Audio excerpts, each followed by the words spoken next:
Vous avez attendu ce moment pendant des mois, vous avez dépensé de l'argent, vous aviez été patient, vous aviez eu du souffle et enfin c'est le grand jour. Vous avez votre visa d'immigration entre les mains. Maintenant vous pensez à après, vous pensez à votre arrivée au Canada et comment va se passer votre nouvelle vie. Comment va se passer votre premier jour lorsque vous allez vous réveiller le matin. Vous allez vous dire, on l'a fait, on est là, on est au Canada. Comment ça va se passer? Qu'est-ce qui doit se faire avant le landing pour bien réussir votre landing? Parce que le landing, c'est la période la plus cruciale, la plus critique et la plus décisive pour votre aventure. Regardez la vidéo jusqu'à la fin, ne manquez rien et n'oubliez pas, si vous n'êtes pas abonné, abonnez-vous. La chose la plus importante, c'est bien de préparer votre landing. Donc, dès que vous avez votre visa, vous allez vérifier vos passeports, vous allez vérifier qu'il n'y a aucune erreur sur vos certificats de résidence permanente et sur vos vignettes de visa. La première chose que vous allez faire, vous allez acheter le billet d'avion. À moins que vous décidiez d'aller vers Montréal, vous serez sûrement contraint de prendre un vol avec escale si vous allez vers une autre destination telle que Toronto ou Ottawa ou autre. Le premier conseil que je vous donne, c'est si vous allez prendre un vol avec escale vers un pays européen, prenez un vol avec minimum 4 heures d'escale. J'ai vécu une très mauvaise expérience parce que j'ai pris un vol avec un transit très court et j'ai raté le vol et je suis venu le lendemain au Canada au lieu de venir le jour prévu. Donc je vous transmets encore une fois ma propre expérience. Naturellement, vous allez prendre vos billets d'avion après avoir décidé de la période quand est-ce que vous allez venir ici au Canada. Donc vous avez votre billet, vous savez quand est-ce que vous allez venir. L'autre chose que vous devez faire, c'est de réserver votre résidence temporaire, à savoir Airbnb ou un hôtel. Mon message par rapport aux gens qui vont prendre des Airbnb, attention, attention, attention. Même sur Airbnb, il y a des arnaques. Il n'y a pas des arnaques sur le site parce que c'est le site qui se porte garant lorsque vous allez louer en court terme de la part d'un particulier. Par contre, où se trouve l'arnaque, c'est lorsqu'on ne vous dit pas tout sur l'appartement ou la maison qu'on va vous louer. Et je connais des gens qui ont vécu des expériences très très mauvaises et j'ai l'exemple vivant d'une personne qui avait pris un Airbnb pour un mois. La maison était toute belle, le prix n'était pas du tout cher, mais la personne ne savait pas qu'il y avait un chemin de fer qui passait juste derrière la maison. Donc la personne pendant un mois, elle n'a pas pu dormir. Si vous voulez prendre un hôtel, ça c'est une autre chose, mais un hôtel, il reste toujours moins économique que de prendre un appartement. Donc, à vous de choisir, à vous de voir, selon vos moyens et selon votre budget. Vous devez avoir le dossier physique que vous aviez soumis lors de votre procédure d'entrée express. Vous devez l'avoir prêt entre vos mains et l'avoir dans votre bagage à main le jour où vous allez prendre votre vol. Le bagage à main, je vais en revenir parce qu'il y a d'autres détails que je voudrais partager avec vous. Vous devez avoir votre dossier physique. Alors, lorsque vous allez voir l'agent d'immigration à la frontière, il se peut qu'il vous demande de lui montrer tel ou tel document. Lorsque vous aviez soumis, dans le cas où le scan n'était pas trop clair, IRCC peut lui signaler ça et peut lui demander de vérifier ce document une fois que vous êtes ici sur place. Aussi pour des gens qui ont des dossiers médicaux, qui ont des analyses ou qui ont des rapports radiologiques, ramenez tout ça avec vous, c'est très important lors de votre prise de contact avec votre médecin de famille. Ça va l'aider à connaître votre historique médical. Faites en sorte d'avoir des documents d'état civil en plus. Vous savez pourquoi? Parce que les sites web d'état civil d'Algérie, tels que le site web pour le casier judiciaire ou le site web pour retirer les documents d'état civil, tels que l'extrait de naissance ou autre, ils ne fonctionnent pas ici. Faites en sorte d'avoir des exemplaires, des copies avec vous. Des documents en français, valables à l'étranger, tâchez de les avoir avec vous. Vous en aurez besoin déjà à votre arrivée pour faire votre immatriculation consulaire avec l'ambassade d'Algérie au Canada. Ça, c'est une étape qui est très importante aussi pour vous. Ensuite, on va aller à la partie financière. Donc, vous avez de l'argent qui se trouve dans un compte bancaire en Algérie. Des devises, j'imagine. Donc, je vous donne un conseil. Essayez de demander une carte Visa ou une carte Mastercard. Mais avant de la demander, assurez-vous avec votre banque que votre carte va fonctionner au Canada sans aucun problème. Il y a des gens qui ont ramené des cartes d'Algérie, mais ils ne savaient pas qu'il y avait des restrictions ou des limitations sur leur carte. Moi personnellement, j'ai utilisé la carte BNP Visa Gold. Je n'ai eu aucun problème ici, que ce soit pour retirer du cash, pour effectuer des paiements ou pour faire des achats au niveau des boutiques ou des magasins. Ça s'est passé très facilement et très bien. Les gens qui ont des comptes en euros, vous n'aurez aucun problème. À la limite, votre banque va vous demander de les aviser 24 heures avant de retirer l'argent, si jamais vous voulez retirer l'argent, chose que je conseille moi personnellement. Si vous voulez retirer l'argent, la banque va vous demander de les aviser 24 à 48 heures à l'avance. Vous allez retirer votre argent et vous allez prendre des attestations de retrait. Vous avez le droit de faire sortir d'Algérie une somme de 7500 par adulte, 7500 €. Pour les gens qui ont des comptes en dollars canadiens, faites très attention. Le dollar canadien, très souvent, il n'est pas disponible dans les banques. Donc, assurez-vous de faire votre demande de retrait vraiment au préalable et non pas la dernière minute. Vraiment, il faut vous assurer par rapport à ça. Si vous n'avez pas encore ouvert un compte devise, ouvrez un compte euro. Évitez le dollar canadien.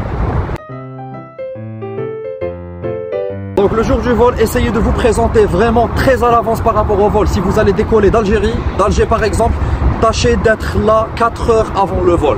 On ne sait jamais, il peut y avoir quelque chose. Si jamais il y a un imprévu, au moins vous avez de la marge, vous avez du temps pour intervenir, pour faire quelque chose. Envoyez le maximum de bagages au bord de la soute. Essayez de voyager léger. Dans vos bagages à main, ne gardez rien. Essayez de garder uniquement des médicaments. Si vous avez besoin de médicaments, gardez avec vous vos documents, votre dossier que vous avez utilisé pour l'entrée express. Ne gardez aucun équipement ou objet à l'intérieur du bagage à main qui risque de vous ralentir. Je vous explique. Personnellement, en faisant mon transit au niveau de Francfort, je suis passé à la fouille corporelle parce que j'avais mon laptop dans mon sac à dos. Ça m'a retardé et par la suite, on a raté notre vol de correspondance de Francfort vers Toronto. Donc je vous donne un exemple vivant que moi personnellement j'ai vécu. Évitez d'avoir des objets liquides à l'intérieur du bagage à main, surtout des parfums plus de 100 ml. Un parfum plus de 100 ml, il sera saisi. Évitez d'avoir ça dans vos bagages.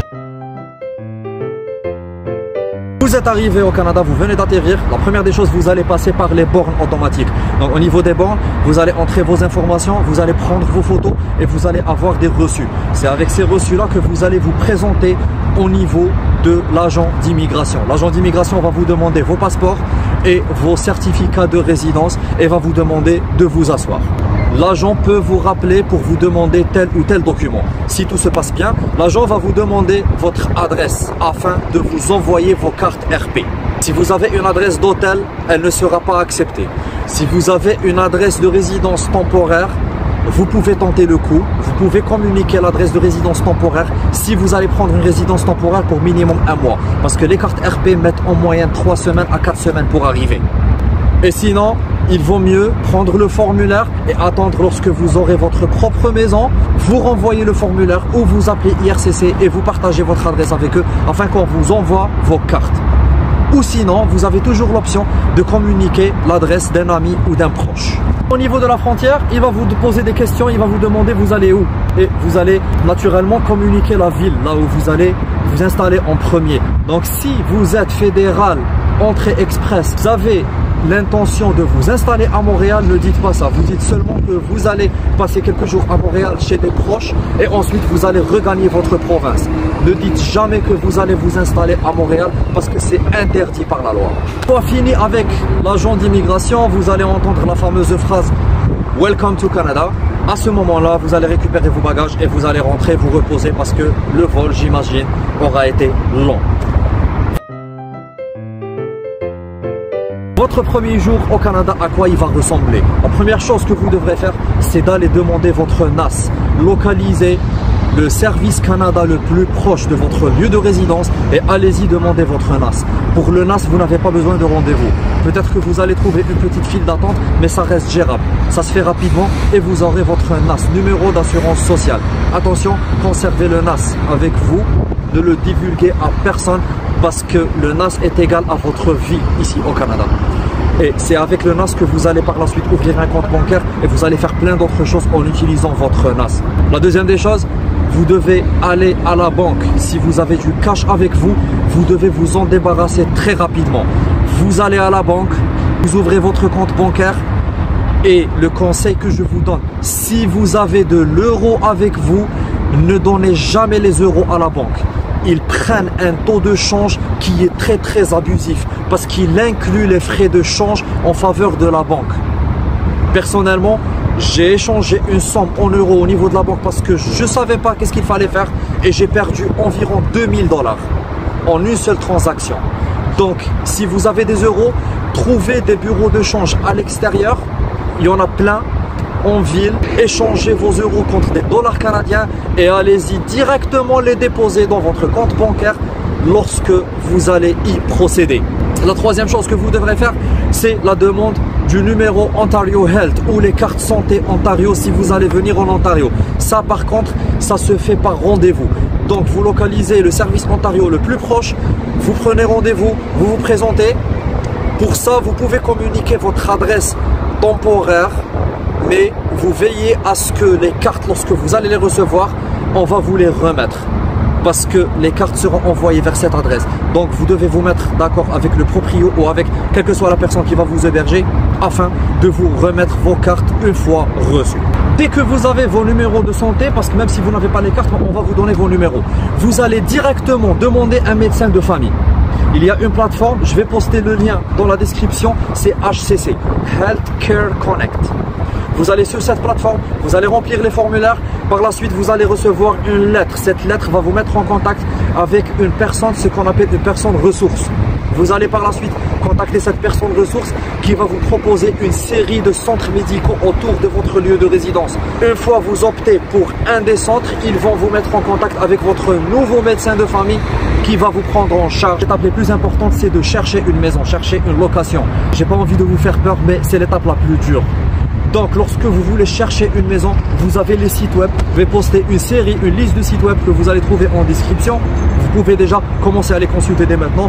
Et vous pouvez aussi passer par des agents immobiliers. Les agents immobiliers ne prennent aucune commission lorsqu'ils vous trouvent une maison à vous. Ils prennent la commission du propriétaire. C'est là où ils sont commissionnés et c'est pas de vous. Donc n'ayez pas peur d'approcher des agents immobiliers. C'est très efficace de vous rapprocher des agents immobiliers. Une fois vous avez votre maison, vous avez votre toit, vous avez vos murs et vous avez une place, comme on dit ici au Canada, a place to call home. À ce moment-là, vous allez vous mettre à la recherche de l'emploi et pour la recherche de l'emploi, je vous réfère à mon ancienne vidéo sur comment trouver un job au Canada. Est-ce qu'il y a des organismes avec lesquels vous pouvez prendre contact? Oui, il y a des organismes tels que Connexion francophone ou le Centre francophone qui prennent en charge l'intégration de la communauté francophone qui s'installe au Canada. Est-ce qu'ils sont efficaces ou pas? Je n'ai pas le droit de dire ça parce que j'ai pas envie de les critiquer en tant qu'organisme. Moi personnellement, 80% des choses qu'ils ont l'habitude d'offrir, moi je les fais par moi-même. Est-ce qu'il y a des organismes payants qui accompagnent les nouveaux arrivants durant leur première semaine ici? Oui. Et là, j'ai envie de vous parler d'une agence qui vient de se lancer ici à Toronto même. C'est une agence qui est dans la forme, une agence de voyage, mais qui se spécialise uniquement dans les nouveaux arrivants d'Algérie ou des autres pays francophones. Cette agence, elle offre des packages très intéressants. Vous avez leur site web dans la description. Je vous encourage à aller visiter leur site web. Ils offrent des packages incluant des hébergements, incluant un pick-up à l'aéroport et aussi une mise en relation avec des agents immobiliers et même avec des recruteurs. Moi personnellement, si j'avais cette opportunité lorsque j'allais venir ici au Canada, j'aurais payé pour avoir la tranquillité de l'esprit parce que c'est très important. Ils sont conventionnés avec des entreprises de gestion immobilière, ils ont des appartements très bien localisés et ils ont des contacts avec des agents immobiliers très efficaces et des recruteurs, des spécialistes de recrutement très efficaces aussi qui pourront éventuellement vous aider à évaluer votre profil et pourquoi pas vous présenter des opportunités s'il y a des opportunités qui vous conviennent. C'est tout pour aujourd'hui, j'ai essayé d'abréger au maximum. Si vous avez encore des questions, n'hésitez pas à me les poser, que ce soit en commentaire sous la vidéo ou sur mes comptes Instagram et TikTok. N'hésitez pas à demander de détailler un item bien précis, je serai très ravi de le partager et d'en parler davantage. Merci beaucoup, bonne arrivée et bon landing à tous, à bientôt.